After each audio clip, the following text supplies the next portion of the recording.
Hello chess friends, welcome back to our YouTube channel. In this video, I'm going to take you through a very interesting encounter that happened between Judith and Magnus Carlsen. And this was not an official encounter, actually they played in a park, so it was a more of a friendly game. But even if these guys play Blitz or Bullet, doesn't matter what they play, it's still going to be instructive and we can always learn something from this, from their games. So here's the strongest woman player ever, the woman player who has highest rating ever, also defeated more than 10 world champions. And well, Magnus Carlsen was not her only victim, and he's definitely not going to be the first, not the last. There are going to be many more to come. She has defeated more than 10 world champions, former world champion as well, including Fischer and Kasparov and many others, right? So she's a legendary player. And on the other hand, we have Magnus Carlsen, the strongest and one of the greatest player, if not the greatest ever. So he's the strongest player ever, strongest man player facing against the strongest female player in the world. And I think this, more than anything else, it's not going to be a battle of gender, obviously. It's not going to be a battle of rating or anything else. I think it's going to be a battle, not of the theoretical part or the psychological part, more of a battle of a style. Stylistically speaking, there can't be different players than this. This is really, Magnus Carlsen is a very positional player. He likes to grind and he likes to have his position very slightly better. You give him a slightly better position and he'll just crush you. He'll crush you in 100 moves, 50 moves, doesn't matter. He's definitely going to crush you.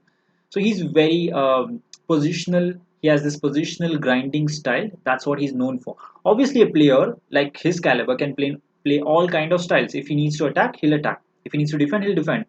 But obviously, he has a style, right? He plays more in a grinding manner. What's the style of Polgar? Again, she's also a universal player. If she needs to defend, she'll defend. But she's mostly known for her attacking powers, and she's very very strong. So one of the most aggressive female players ever. She's actually the female version of Tal, or female version of Tar or Kasparov. So stylistically, a very interesting battle that we are going to see. And I think most part is going to be played by the opening, because definitely Magnus will try to get a position which will give him a slight advantage, a long lasting but slight advantage. Judit Polgar will go for positions where she can sacrifice something and get tremendous amount of activity and attacking chances. That's her niche. So let's dive into this game. The game started with Polgar playing e4, king's pawn opening. Magnus playing c5. Obviously, Magnus is a great exponent of the Sicilian, but was it a great choice against Judith? We don't know. Knight to f3, e6. We have the open Sicilian. Well, we know where it's going to land us into.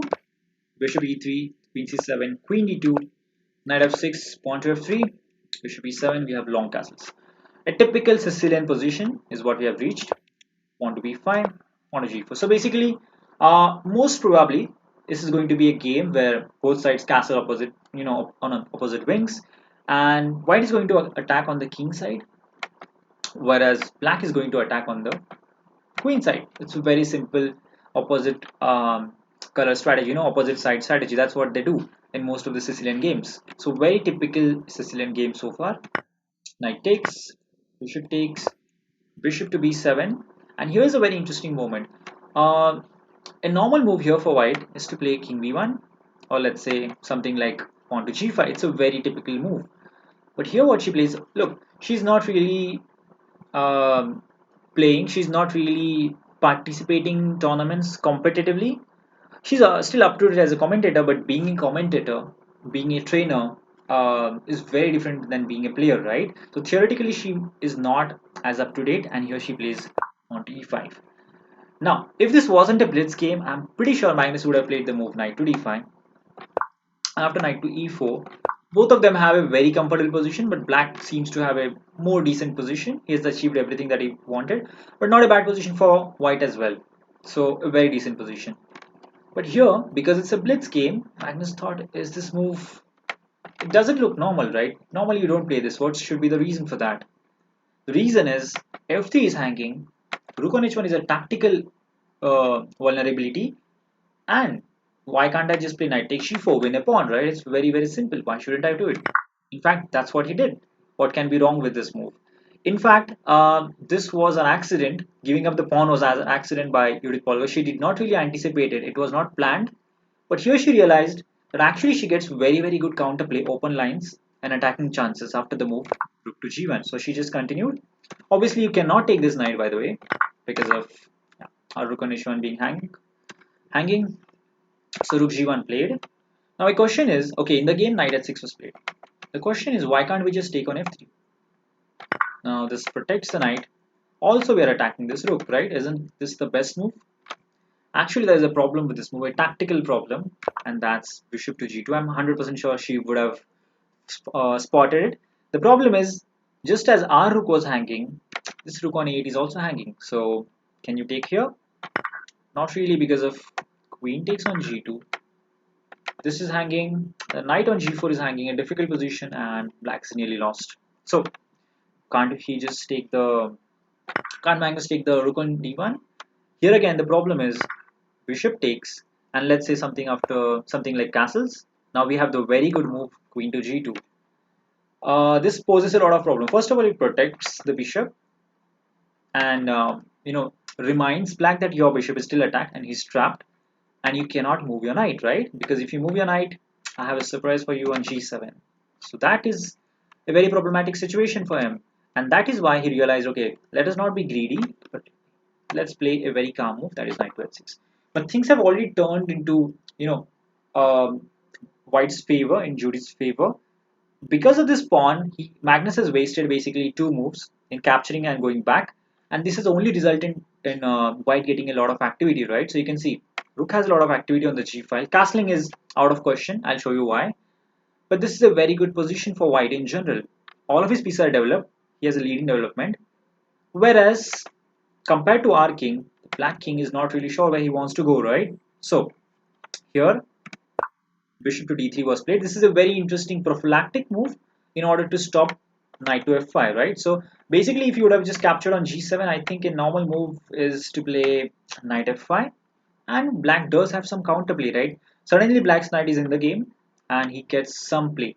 But bishop to d3, pardon me, bishop to d3 exactly is designed against that, and here is a difficult position for black. Now you can't play knight f5, so because if you do, takes and takes over here, you definitely can't castle here. Can you castle long? You can, but then there are problems after rook takes f7, bishop hangs, pawn hangs. A very difficult position with, I think, nearly lost, even if it's a blitz game.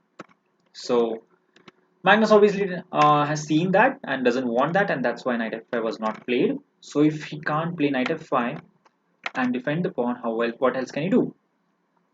Playing a move like rook g8 just looks terrible. I mean, there are several options. Just bishop takes h7 instantly. I have not checked it with an engine. Even I'm not. Maybe not this. No, no, no.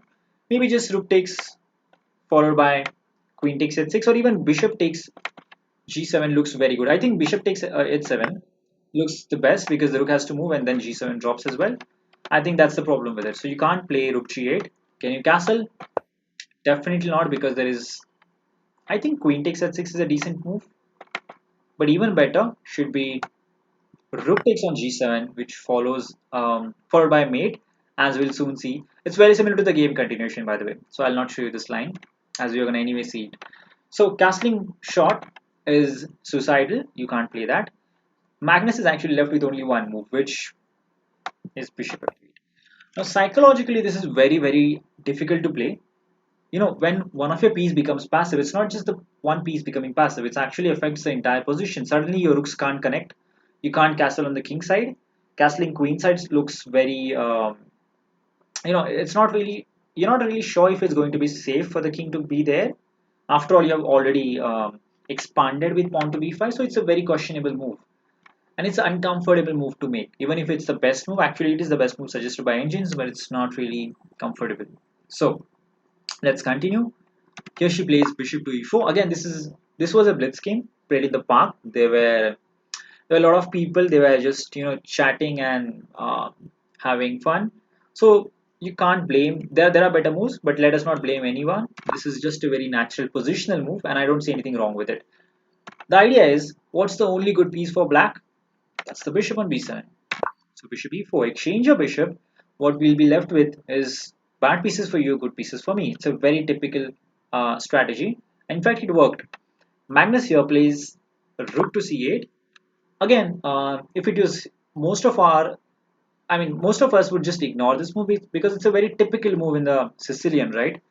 Rook in most of the Sicilian is designed, is born to be on the c file where he can just put pressure here, here, even sacrifice sometimes in the future. It's a very typical move.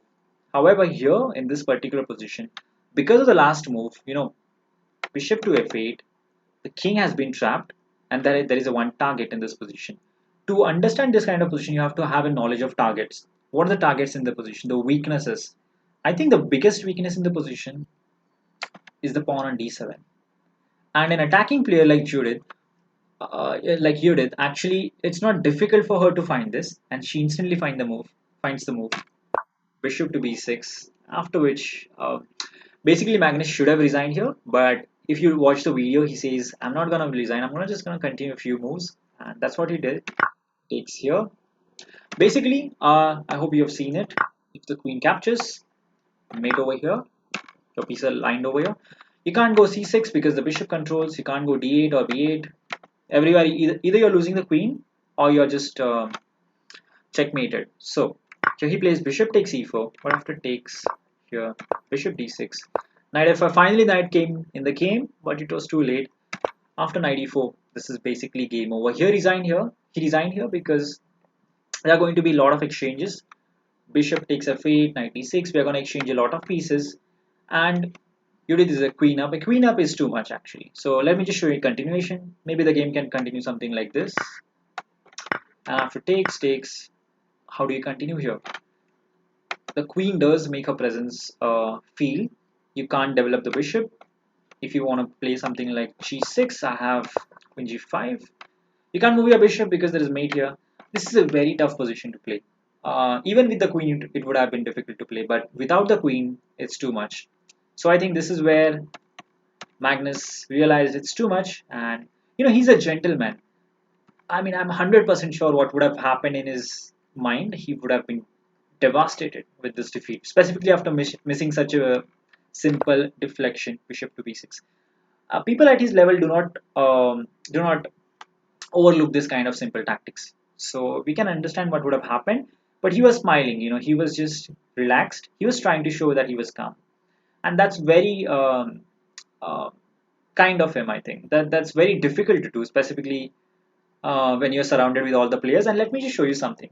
In the picture, you can see that there were a lot of people even shooting the game, and this guy in the white t-shirt just beside Magnus is actually Anish Kiri. So yeah, they were having fun, they were trolling each other, and this was, I think, a very, very interesting encounter. But I think more than everything else, this was the battle of style. Stylistically speaking, there were many mistakes that Magnus Carlsen did. He went into positions which were the bread and butter for Judith in her prime, right? She used to love this position. She used to crush her opponents when she was in her prime. And Magnus Carlsen exactly gave her the kind of position. I think most of the other openings, let us say this was a boring game, I was 100%. You can say that most of the time Magnus would just easily win or have a very, very easy draw. But because the position was so complicated, and this is exactly her type of territory, and that's why she won. And that's not going to be the first or the last time that she's going to defeat a world champion. There are many more victims that are about to come. So hope you enjoyed this stylistic battle. Thank you for watching, and do subscribe to our YouTube channel. Until next time.